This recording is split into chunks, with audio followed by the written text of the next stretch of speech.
Chantal était tranquillement installée au salon, assise sur le divan, en compagnie d'un homme. Soudain, le gardien entre précipitamment et annonce « Le patron est de retour ». Le sang de Chantal se glace. Elle panique, tremble et demande rapidement à l'homme d'aller se cacher dans la chambre. Mais à la surprise générale, en un instant, l'homme change d'apparence et devient une jeune fille. Chantal reste figée. Elle n'en croit pas ses yeux. Au même moment, son mari entre dans le salon, souriant, sans se douter de quoi que ce soit. Il salue chaleureusement sa femme, ainsi que la jeune fille, qu'il pense être une simple amie. Mais Chantal, elle, ne contrôle plus rien. Elle tremble, évite les regards, cherche une solution, sans en trouver. Son mari remarque son comportement étrange. « Tout va bien ?» demande-t-il, intrigué. Sans attendre, il décide d'aller déposer ses affaires dans la chambre. Chantal tente de le retenir, s'accroche à lui, mais il s'éloigne quand même, les laissant seuls au salon. Et là, la jeune fille reprend soudainement la forme de l'homme. Il fixe Chantal droit dans les yeux et dit calmement « Tu ne m'avais pas dit que tu étais mariée ?» Chantal reste paralysée. « Tu sais ce que tu fais, mais il serait mieux pour toi de dire la vérité avant que ton mari ne découvre tout lui-même. » Puis, en un instant, il reprend à nouveau l'apparence de la jeune fille. Quelques secondes plus tard, le mari revient avec une boisson et 2 verres, souriant. Il les invite à s'asseoir ensemble pour partager un moment. Mais Chantal n'est plus elle-même. La peur l'envahit. Son regard trahit un secret lourd. Elle s'assoit malgré tout, à côté de la jeune fille, pendant que son mari organise tranquillement la table.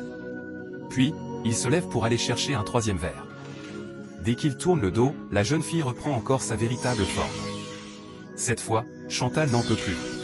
Elle tente d'appeler son mari, mais avant qu'il ne se retourne, l'homme mystérieux reprend instantanément l'apparence de la jeune fille. Comme si rien ne s'était passé. Mais qui est réellement cet être ? Et que va-t-il se passer quand la vérité va éclater ? Chantal tremblait de plus en plus. Son mari la regarda, intrigué. « Pourquoi tu es dans cet état ? Tu n'es pas contente de recevoir ton ami ? Ou bien, il y a quelque chose que je ne sais pas ?» Le silence devient lourd. Soudain, Chantal tombe à genoux. Sa voix tremble. « Je vais te dire la vérité », elle pointe la jeune fille assise à côté d'elle. « Cette fille, ce n'est pas mon ami, c'est un homme, que j'ai fait entrer ici. » Le mari reste figé.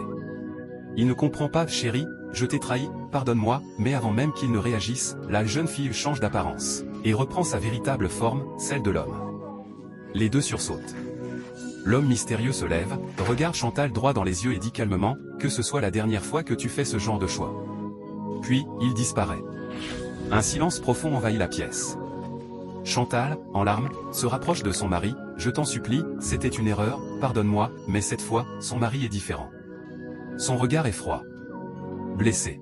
« Je t'ai fait confiance, et voilà ce que tu en fais », il marque une pause. Certaines choses ne se réparent pas facilement. Sans hausser la voix, il ajoute « S'il te plaît, quitte cette maison. » Chantal tente encore de parler, mais elle comprend que tout est déjà décidé.